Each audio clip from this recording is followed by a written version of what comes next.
আশা করি সবাই ভালো থাকবেন, ভালো রয়েছেন। তো আমার চোখে যেতে যেতে হঠাৎই আমি এই বাবাকে সবসময় দেখতে পাই কেন না, এটা আমার গ্রামেরই। তো এই গ্রামে গেলেই আমি এই বাবাকে দেখতে পাই গাইস, আর খুবই তো আমাকে মন ছুঁয়ে যায় এই বাবাকে দেখে। তো এত সুন্দরভাবে এখানে একজন রয়েছে মাসিমা, পুজো করে, আর উনার মুখে শুনে নেব কত বছর পুজো করে আর কিভাবে এইভাবে এত সুন্দরভাবে পুজো করছে, আর কত সুন্দরভাবে এখানে অনুষ্ঠানও হয়। প্রত্যেক বছরই পোনা হয় বাবার, আর বাবাকে খুব সুন্দরভাবে পুজো করে। তো চলো যাই, মাসিকে জিজ্ঞাসা করি। হ্যালো মাসি, কেমন আছেন? আর এই যে বাবাকে আপনি পুজো করেন, তো কত বছর ধরে আপনি পুজো করছেন?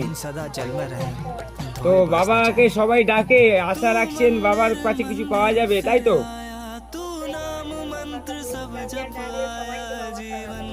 আচ্ছা, আর আপনি যে 15 বছর পুজো করছেন, আপনি কি অনুভব পাচ্ছেন যে বাবা কিছু দিচ্ছে সবাইকেই? অবশ্যই দিচ্ছে। আর আপনাকে কেমন লাগছে যে বাবা? আমাকেও তো খুবই ভালো লেগেছে। তো আপনার অডিয়েন্সকে কি বলবেন, যারা পুজো দিতে আসে তাদেরকে কি বলতে চাচ্ছেন বলুন? তো তারাও তো আসবে না পুজো দিতে, বলুন। তারা যার যা মনস্কামনা সে বাবাকে জানাইলে ঠিক। আচ্ছা ঠিক আছে। আর বর্তমান হচ্ছে যে এইখানের মধ্যে যে এই বাবা যে বিরাজমান করছেন, তো আমাকে তো খুবই ভালো লেগেছে। আর মাসিমা, আপনি যে পুজো করছেন, তো আপনারও তো একটা কিছু উদ্দেশ্য রয়েছে, এই এত বছর যে পুজো করছেন, আপনি ভালো আছেন তো? আমি ভালো আছি, আমার যখন যা অসুবিধা বাবাকে জানাইলে আমার ঠিক হয়ে যায়। বাবা আপনার সঙ্গে রয়েছেন, তাই তো?